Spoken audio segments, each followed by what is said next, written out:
Assalamualaikum warahmatullahi wabarakatuh. Selamat datang kembali teman-teman di channel khusus catur The Best of Trick. Semoga kita semua diberikan kesehatan dan rezeki yang melimpah oleh Allah Subhanahu wa taala. Amin. Teman-teman, kali ini saya akan membuka pembukaan catur Sicilian yang dimainkan oleh manusia jenius di abad 18, Paul Morphy melawan Frederick Perrin di tahun 1857. Dan partai ini teman-teman,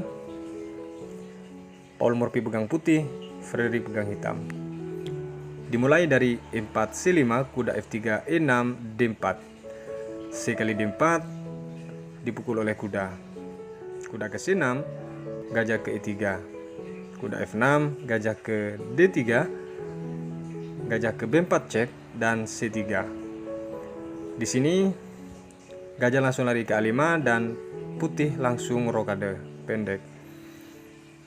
Pembukaan Sicilian varian Taimanov ini hingga saat ini masih digemari oleh pemain catur milenial teman-teman. Gajah ke B6, kuda ke D2, kuda ke E5 dengan mengancam gajah ini dan gajah ditarik mundur lagi ke E2. D5 mengajak pertukaran di sini tapi ditolak dengan pion F5 mengancam kuda ke C6. Di sini diancam lagi kuda yang DF dan gajah kali kuda C kali D4. Di sini kuda tetap terancam teman-teman dan dilarikan kuda tersebut ke D7 oleh Frederick. Gajah ke D3, F5. Di saat posisi F5 ini, putih bisa saja memotong pion yang di F oleh pion E5 tersebut dengan N pasan, namun itu tidak dilakukan oleh Morphy dengan tujuan agar mendobrak di sayap raja dengan leluasa dan penuh kekuatan. Setelah pion itu didorong ke F5 teman-teman, langsung G4. Tentu arahnya untuk mendobrak daripada serangan sayap raja tersebut. Ini langkah baik sebenarnya daripada hitam adalah menteri ke H4 untuk mencegah laju daripada serangan putih. Namun di partai di sini malah menaikkan pion ke G6, G kali F5, E kali F5. Raja ke H1, dia mengamankan terlebih dahulu rajanya teman-teman, dan kuda ke F8. Kuda ke F8 ini sebenarnya ingin menghambat laju pion yang di E teman-teman, namun salah menempatkan. Setelah dijawab benteng ke C1, maka ini jawabannya sangat blunder dari hitam, menutup jalurnya sendiri dengan kuda ke E6. Seketika langsung dibuang gajah ke F5 oleh Morphy teman-teman. Dan ini mungkin tidak terbaca akan ada dobrakan gajah mukul pion tersebut. Dan jika pion mukul gajah teman-teman, maka yang terjadi adalah menteri ke H5 cek, raja ke D7 langkah terbaik, dan menteri mukul pion yang di F5. Dan di middle game hingga ke end game ini tetap hitam kalah, namun langkahnya agak panjang. Baik, kembali ke partai. Di saat posisi gajah mukul pion yang di F5, di sini langkah partai kuda mukul D4, gajah kali C8 dan benteng kali C8. F5, kuda mukul F5 dan benteng mukul F5 teman-teman. Setelah benteng memukul kuda di F5 ini, tentu hitam dipaksa untuk terbongkar semua pertahanannya tersebut. Dan diterima karena ini memang tawaran sangat memaksa teman-teman, dengan dipukul pion G kali F5. Menteri ke H5 cek. Di sini raja ke D7. Berniat mau sembunyi di sayap menteri teman-teman dari raja hitam. Dilanjutkan dengan menteri ke F7 cek, dan langkah terbaik di sini memang hanya ditutup dengan menteri, karena jika ditutup dengan kuda, pion akan maju ke E6.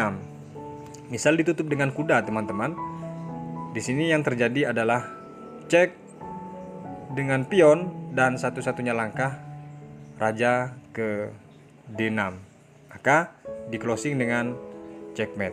Baik, Kita kembali ke partai. Di saat posisi menteri cek ke F7 ini teman-teman, di langkah partai adalah ditutup dengan menteri.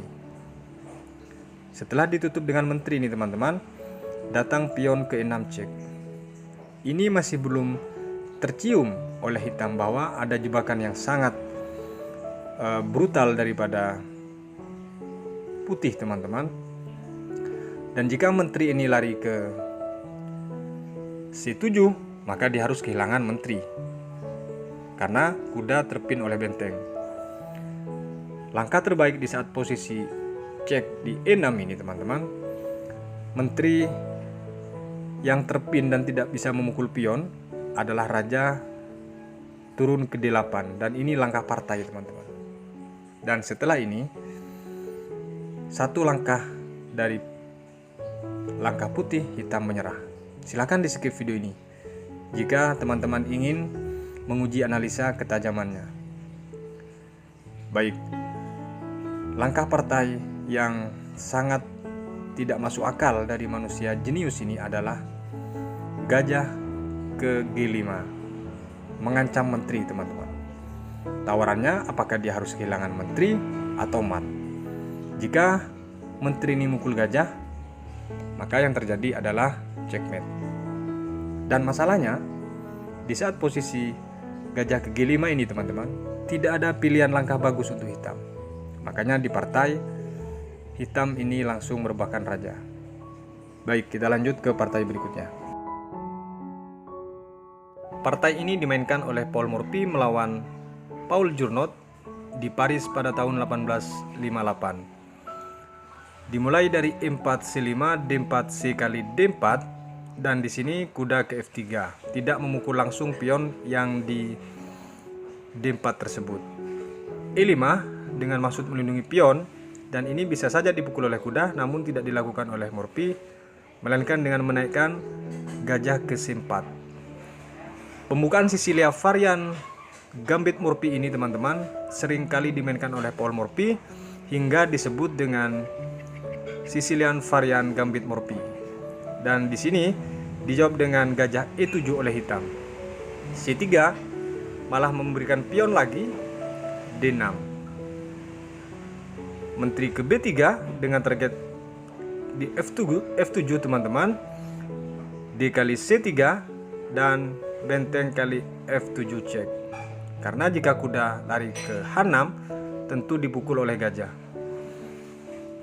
Raja ke F8 dan kuda kali C3.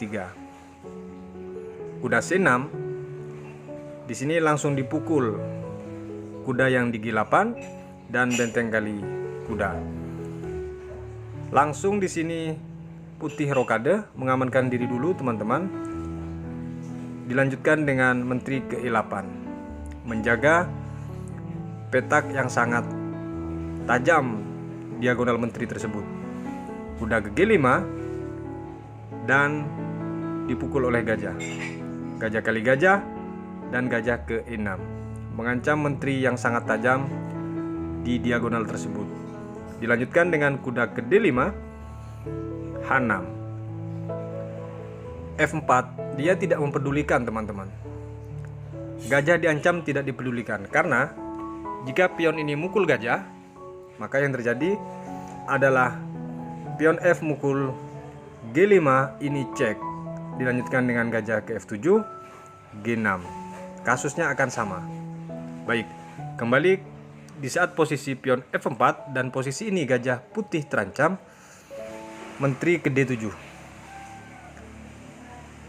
F kali E5, tetap cek posisinya teman-teman. Raja ke E8. Inilah detik-detik hitam menyerah teman-teman. Dijawab langsung dengan kuda ke C7 cek.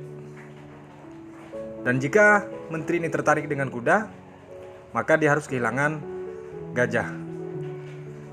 Di partai dia betul-betul memukul kuda di C7. Dan dicek langsung oleh hitam dengan memukul gajah. Langkah terbaik di posisi ini teman-teman hanya menutup dengan menteri. Jika ditutup dengan kuda, di E7 ini teman-teman, maka yang terjadi adalah gajah pukul kuda, menteri pukul gajah, di closing dengan menteri ke G8 cek. Dan jika dia lari, tentu dipukul benteng. Baik, kita kembali ke partai. Di saat posisi tadi menteri cek di E6 ini teman-teman, langkah partai menteri ke E7. Dan setelah dipukul oleh gajah, dia tanpa basa-basi langsung menyerah. Karena setelah dipukul oleh kuda teman-teman, tentu datang benteng. Makanya di partai dia langsung menyerah. Baik, kita lanjut ke partai berikutnya. Partai ini dimainkan oleh Paul Morphy melawan Johan Jakub pada tahun 1858. Dimulai dari E4 C5, D4 C kali D4, kuda F3, kuda C6. Di sini baru dipukul pion yang di D4 dan E5. Kuda kali C6, B kali C6. Gajah ke C4, kuda F6.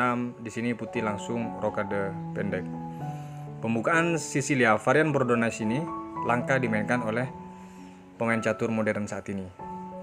D5 dan E kali D5, C kali D5. Gajah ke B5 cek dan diajak langsung pertukaran oleh hitam, gajah ke D7. Gajah pukul gajah, menteri pukul gajah. Benteng ke E1 dengan mengancam pion dan gajah langsung ke D6.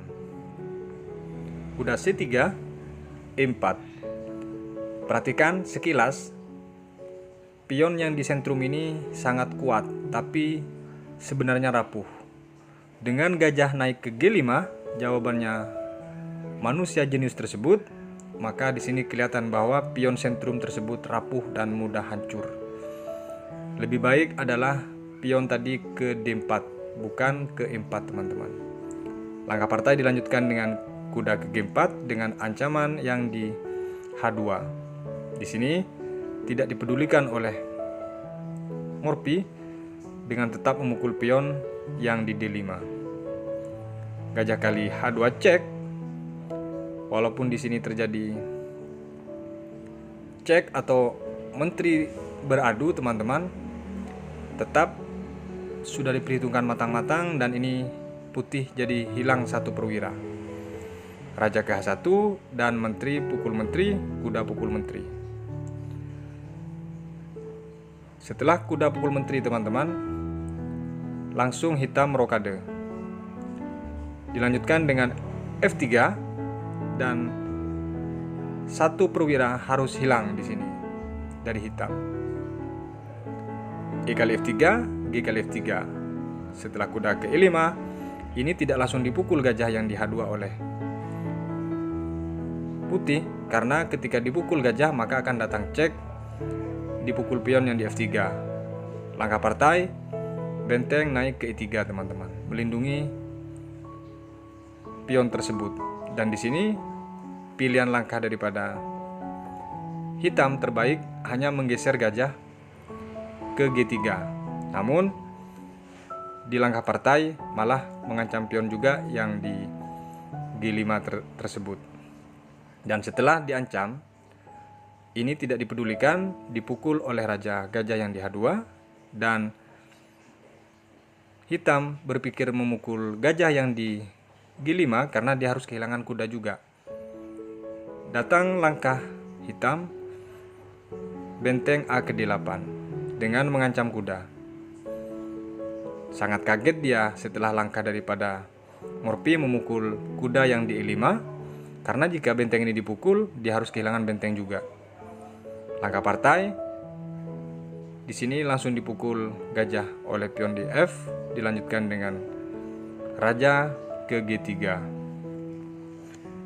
Setelah ini dijawab oleh hitam H6 untuk tidak dipukul pion, dan jelas bahwa di sini hitam hanya tinggal tunggu waktu untuk menyerah. Secara materi jelas sudah mutlak kalah, baik pion maupun daripada perwira teman-teman. C4 untuk melindungi kuda tersebut, dan benteng ke F7. Berencana untuk didouble di sini teman-teman. Benteng A ke E1, dilanjutkan dengan raja ke F8, C5, dan G6. Sebenarnya langkah G6 ini sangat terpaksa karena tidak ada lagi langkah yang sangat bagus atau langkah yang bagus daripada hitam teman-teman. Dia mau menyerah, masih dipertahankan untuk jalan. C6, inilah detik-detik dia dipaksa untuk menyerah. Dilanjutkan dengan benteng ke C8. Dan pion tetap didorong ke C7. Setelah pion didorong ke C7 ini teman-teman, keputusasaan daripada buah hitam, dia memukul pion yang di C7. Dan ini tidak langsung dipukul oleh kuda teman-teman, melainkan sekarang waktunya untuk diadu paksa dan dipaksa untuk menyerah hitam. Kemana dia? Langkah jenius dari Paul Morphy adalah benteng ke E8 cek. Di sini raja tidak bisa ditutup, yakni harus lari satu-satunya ke G7. Dan di sini baru dipukul kuda, mukul benteng teman-teman, dan raja di sini hitam langsung direbahkan. Karena jika dipukul oleh benteng, maka yang terjadi benteng ini langsung cek, memaksa untuk peraduan. Dipukul dan dipukul cek, satu benteng yang jelas tidak mungkin dilawan. Makanya langkah putus asa tadi dilakukan oleh hitam. Namun setelah dipukul oleh kuda, dia langsung merebahkan raja. Baik, kita lanjut ke partai berikutnya. Di partai ini, Paul Morphy melawan Jean Louis pada pertandingan catur buta di tahun 1858. Dimulai dari E4, C5, D4, C kali D4, kuda F3, E5. Pion yang di E5 tersebut sebenarnya bisa saja dipukul oleh kuda, namun di sini langkah dari Morphy menaikkan gajah ke C4. Dia tidak tertarik dengan pion tersebut. Dan datang gajah ke B4 cek. Di sini C3. Pembukaan Sicilian varian gambit Morphy sangat dikuasai oleh dia teman-teman, karena memang dia sendiri penciptanya. Hingga di catur buta pun dia memainkan langkah ini. D kali C3, B kali C3, gajah ke C5, kuda kali E5. Target pion yang di F7 ini teman-teman susah untuk dibendung atau ditangkis oleh hitam. Jika hitam menaikkan kuda ke H6, tentu dipukul oleh gajah. Di partai, dia menaikkan menteri ke F6 dengan target adalah kuda dan pion yang di F2. Dia tidak menyangka ternyata Morphy memaksa memukul pion di F7. Cek. Raja ke F8, datang, kuda langsung ke D3. Mengancam gajah sekaligus melindungi pion di F2. Jika menteri atau raja memukul gajah tersebut, tentu gajah gelap hitam sama-sama hilang. Langkah partai, gajah ini ke B6. Dilanjutkan dengan gajah ke B3, sama-sama diamankan teman-teman, kuda ke C6. Gajah ke A3 cek. Di sini teman-teman, pilihannya sangat sulit. Jika bergeser, pilihannya sangat buruk, maka di sini ditutup dengan pion D6. Tidak langsung didorong pion yang di E4 ini oleh Morphy, melainkan dia mengamankan dengan rokade pendek. Kuda H6 mencoba melindungi sekaligus mengancam langkah berikutnya kuda ke G4 ini teman-teman. Dan di sini baru didorong E5. Menteri ke G6, dilanjutkan dengan kuda ke F4. Dan setelah kuda ke F4 ini, dari hitam menantang peraduan menteri ke G4. Tentu di sini tawaran yang sangat buruk jika dipukul. Mengejutkan langkah jenius dari Paul Morphy, kuda E5, kuda ke E6 ini langsung cek. gajah pukul kuda, karena tidak mungkin dipukul pakai menteri.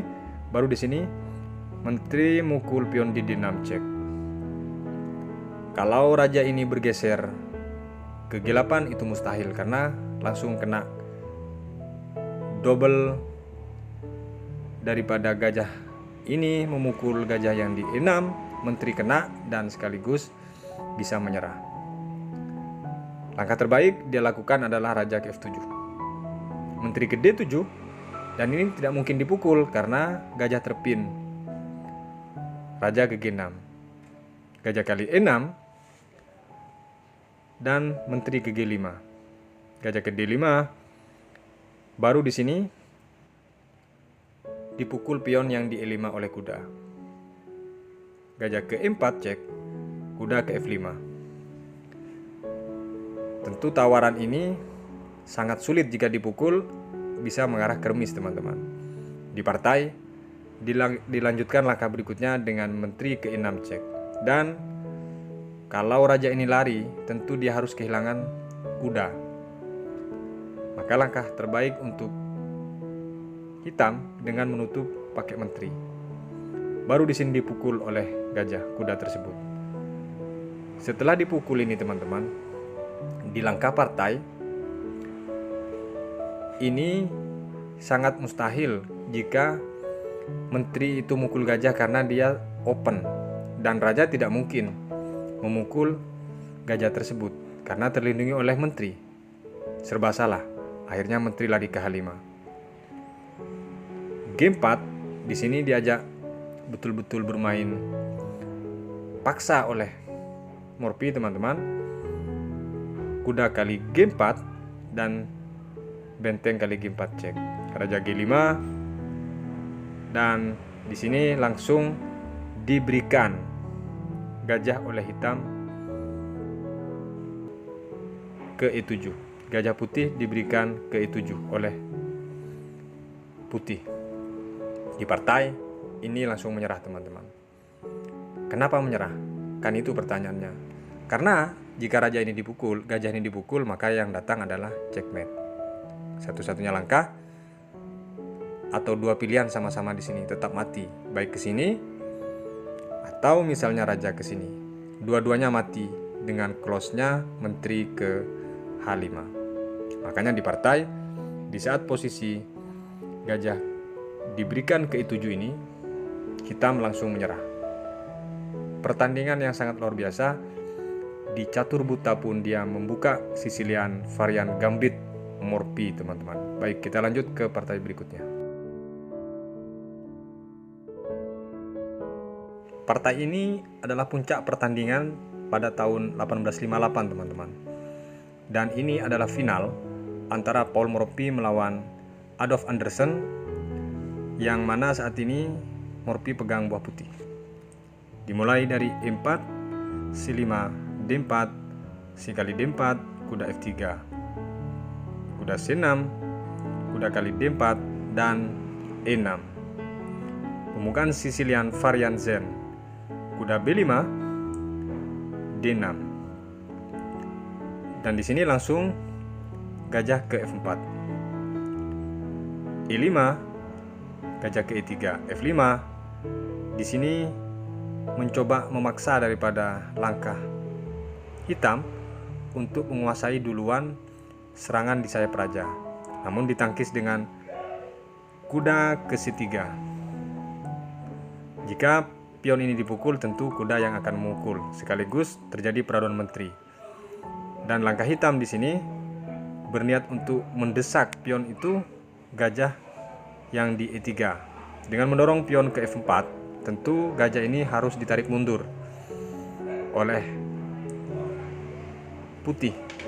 Namun mengejutkan langkah partai, dia mengabaikan gajah tersebut dengan menaikkan kuda ke D5. Dibiarkan gajah ini dimakan teman-teman, tapi dengan target adalah benteng yang di A8. Diterima tantangan tersebut dengan dipukul gajah dan benteng ke C7 cek. Raja ke F7 dan di sini tidak dipukul langsung oleh Morphy benteng tersebut, melainkan dengan cek menteri ke F3. Kuda ke F6, dan gajah ke-4. Dia membiarkan gajah tersebut teman-teman,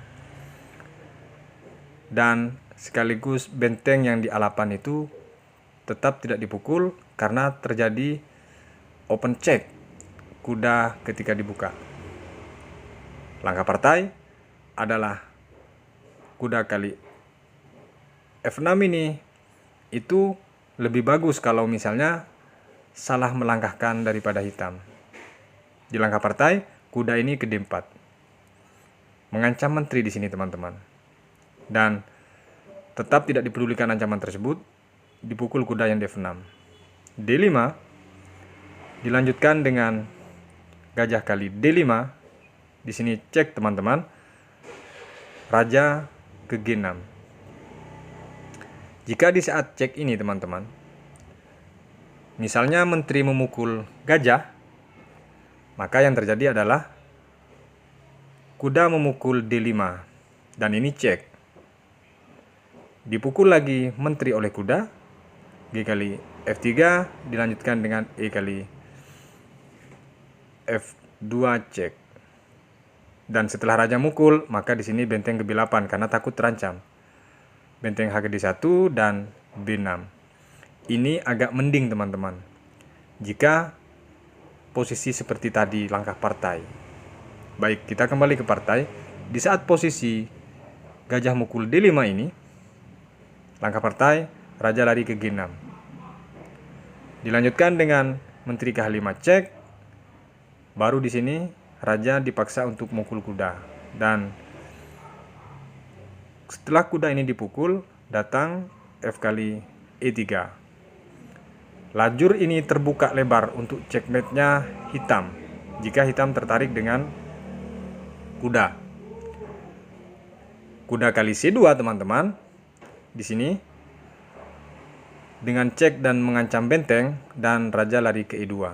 Membiarkan benteng itu dimakan. Dan jika kuda ini tertarik dengan benteng, maka yang terjadi adalah benteng F1 cek, raja ke E7, menteri kali E5 cek, dan di sini detik-detik pasti mati. Raja ke D7 datang, langsung gajah ke E6 cek. Ini tawarannya mati teman-teman. Raja ke C6, benteng ke C1, B6, menteri ke B5 checkmate. Baik, kembali ke partai. Di saat posisi raja ke E2 ini teman-teman, langkah daripada partai adalah menteri memukul kuda yang di C7. Dan di sini dilanjutkan dengan langkah putih, cek benteng yang di A ke F1. Dan di sini langsung merebahkan raja. Kok bisa merebahkan raja? Ini dijamin mati teman-teman. Karena satu-satunya langkah hanya ke E7. Kalaupun dia tidak mati, maka setengah mati. Karena harus melarikan raja ke sini. Karena kalau ke E8 harus kehilangan menteri karena double check. Setelah dipukul, kenapa dia menyerah tadi? Maka tentu dipukul dan langsung dipin kuda di sini.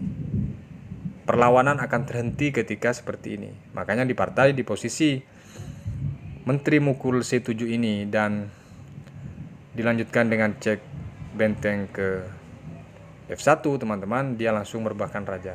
Baik, sekian dulu video kali ini, semoga bermanfaat. Dan perlu teman-teman, khususnya pemula, saya ingatkan, jika teman-teman hobi dengan catur dan suka menganalisa dalam meningkatkan catur, tolong jangan lupa perbanyak minum air putih. Karena ketika teman-teman kurang minum air putih, mudah pusing dan sekaligus drop daripada kondisi tubuh teman-teman karena kekurangan air. Sampai berjumpa di video berikutnya. Wassalamualaikum warahmatullahi wabarakatuh.